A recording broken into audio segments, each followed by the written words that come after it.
जब कोई मनुष्य अपना मन उनके पीछे छोड़ देता है तो समझ लीजिए कि उसने छेद वाली नाव में सवारी शुरू कर दी है, जिसका डूबना तय है।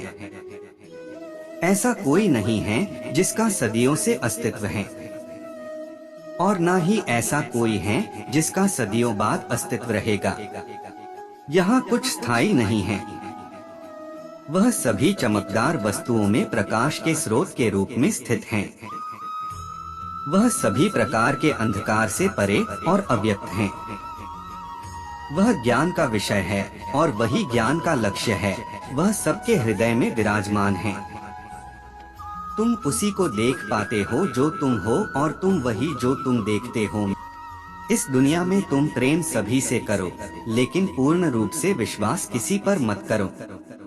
अगर तुमको भरोसा करना है तो केवल कृष्ण पर करो। बुरे विचार मन को दुखी और परेशान कर सकते हैं, लेकिन जब आप कृष्ण में विश्वास करते हैं तो कृष्ण स्वयं आपकी सब परेशानियां दूर करने आते हैं।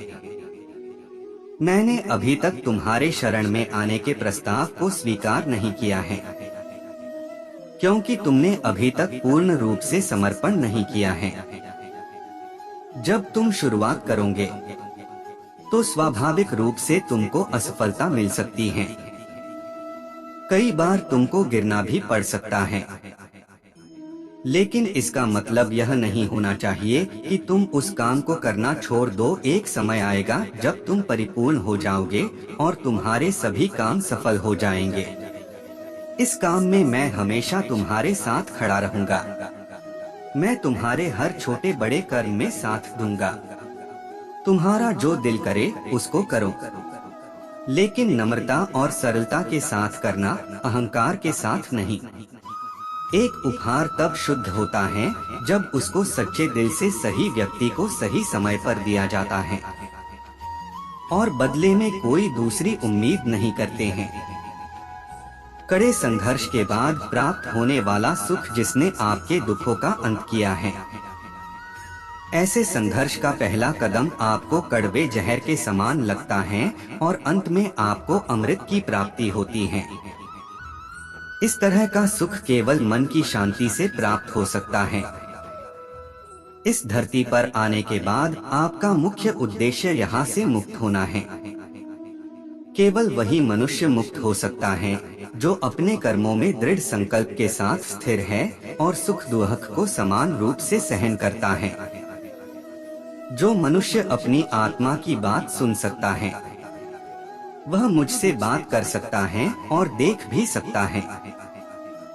अपने सभी कर्मों को कृष्ण पर केंद्रित होकर करो। आसक्ति को त्याग दो। सफलता और असफलता को एक समान दृष्टि के साथ देखो, क्योंकि आध्यात्मिकता का अर्थ ही होता है संभान। वह मनुष्य जिसने घृणा को त्याग दिया, जो सभी प्राणियों के साथ समान व्यवहार करता है, जो सुख दुख और दर्द पीड़ा से अप्रभावित है, जिसके अंदर करुणा भरी हुई है और मन शांत है, उसने सही मायने में मुझे प्राप्त कर लिया है। यही वह मनुष्य है जिसको मैं सबसे अधिक पसंद करता हूँ। इस विशाल संसार में तुमको केवल कर्म करने की छूट है। इसके अतिरिक्त फल की इच्छा और स्वार्थ सब निरर्थक हैं। ये सोचकर कभी किसी काम की शुरुआत मत करो कि इसका तुमको कोई फल मिलेगा। बिना किसी लालसा के कर्म करो। जो आदमी मुझे हर चीज में देखता है और मेरे होने के एहसास को अनुभव करता है, वह मेरा सच्चा भक्त है। ऐसे भक्तों से मुझे प्रेम है। इंद्रियों का काम ही है भटकना। जो मुझे पहचान लेता है उसको मैं भक्ति रस प्रदान करता रहता हूँ। मैं सर्वनाश कर सकता हूँ। मेरे रुकने की वजह मेरे भक्त हैं। जिस दिन मेरे सभी भक्त मर जाएंगे मैं सर्वनाश कर दूंगा। जो व्यक्ति अहंकार से मोहित होकर अपने कर्मों को अंजाम देता है, मैं उसके खिलाफ खड़ा होता हूँ। तुम हमेशा के लिए यहाँ रहने वाले नहीं हो। तुम्हारा जीवन बहुत सीमित है। जो मनुष्य यहाँ आता है वह अपनी क्षमता को तलाशने के लिए आगे बढ़ता है। ये गलत नहीं है अगर तुम निस्वार्थ भाव से अपनी गति करते हो। स्वभाव के द्वारा निर्धारित कर्तव्य का पालन करने से कोई पाप नहीं होता है। हम वास्तव में कभी दुनिया का सामना करते ही नहीं हैं। यहाँ रहकर हम जो भी अनुभव करते हैं वे हमारी इंद्रियां हैं। तुम केवल अपने कर्म पर नियंत्रण कर सकते हैं। तुम्हारे कर्म के परिणाम का तुम दावा नहीं कर सकते। हारने का डर, असफलता का भय, कर्मों के साथ भावना जोड़ना सफलता की सबसे बड़ी बाधा है। ये विचार मन को अस्थिर कर आपकी क्षमता को लुटता है। स्वार्थ से जुड़े कर्म आपको दुनिया में कैद करते हैं। व्यक्तिगत लाभ के बारे में नहीं सोचे और निस्वार्थ भाव से काम करें। जो मनुष्य किसी अच्छे काम में लगा हुआ होता है, आने वाले समय में उसका अंत कभी बुरा नहीं होता है। मनुष्य अपनी 3 प्रमुख कृतियों द्वारा नरक के द्वारा पर पहुंचता है। वे तीनों कृतियां काम, क्रोध और लोभ हैं। मनुष्य का समस्त निर्माण उसके विश्वास के फलस्वरूप होता है। जैसा वह सोचता है उसी के अनुरूप वह बनता है। एक नजर में तुम असीम संपत्ति के मालिक बन सकते हो, दूसरी नजर में तुम दरिद्र बन सकते हो। एक इंसान के रूप में इस धरती पर तुम्हारे कुछ कर्तव्य हैं।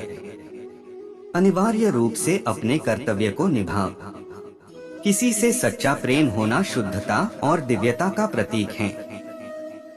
जो कुछ भी हुआ है उसमें तेरा कोई योगदान नहीं है, इसलिए तुम्हारी सारी परेशानियां व्यर्थ हैं। हर चीज की शुरुआत मुझसे होती है और खत्म भी मुझ पर आकर ही होती है। तुम अपने जीवन को सार्थक बना सकते हो, लेकिन इसके लिए तुम्हें मेरी शरण में आना पड़ेगा। अगर तुम्हें मेरी बातें अटपटी लगती हैं, तो तुम्हें अपने नजरिए को बदलने की जरूरत है।